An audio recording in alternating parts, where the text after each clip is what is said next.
సంవత్సరాల తరబడి ఎన్ని మందులు వాడినా మీ మోకాల నొప్పులు తగ్గట్లేదా? ప్రాణ పెయిన్ క్లినిక్ లో అత్యాధునిక చికిత్స. ఒక్కరు కాదు, ఇద్దరు కాదు, ఏకంగా 11 మంది వివాహితులు వారి భర్తలను వదిలి ప్రియులతో కలిసి పరారైన ఘటన ఉత్తరప్రదేశ్ లో సంచలనంగా మారింది.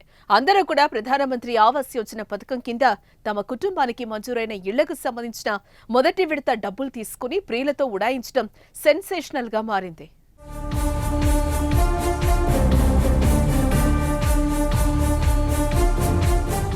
పేద మధ్యతరగతి వారు ఇళ్లు నిర్మించుకునేందుకు ప్రధానమంత్రి ఆవాస్ యోజన పథకం కింద ప్రభుత్వం 2,50,000 రూపాయలు ఇస్తోంది. ఇందులో మొదటి విడత కింద 40,000 రూపాయలు అందుకోగానే 11 మంది ఇళ్లాళ్లు తమ ప్రియులతో పరారైన ఘటన ఉత్తరప్రదేశ్లోని మహారాజ్గంజ్ జిల్లాలో వెలుగులోకొచ్చింది.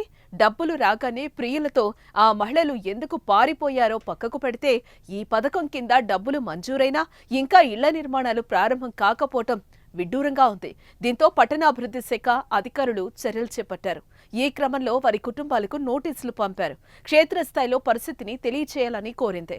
ఇళ్ల సొమ్ముతోనే భార్యలు నచ్చిన వ్యక్తులతో పారిపోయినట్లుగా భర్తలు చెప్పడం గమనార్హం.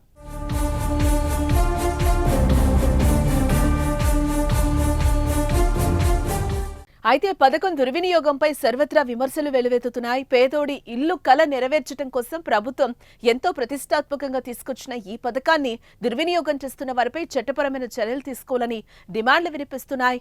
అయితే ఇలాంటి ఘటన ఇది మొదటిది ఏం కాదండోయ్. గతంలోనూ బరాబంకీ జిల్లాకు చెందిన 4 మహిళలు పథకంలో డబ్బుతో ప్రేమికులతో కలిసి పారిపోయారు. ఇక ఇలాంటి ఘటనలు వరుసగా జరుగుతున్నా అధికారులు ఎందుకు చర్యలు తీసుకోవడం లేదని ప్రశ్నిస్తున్నారు.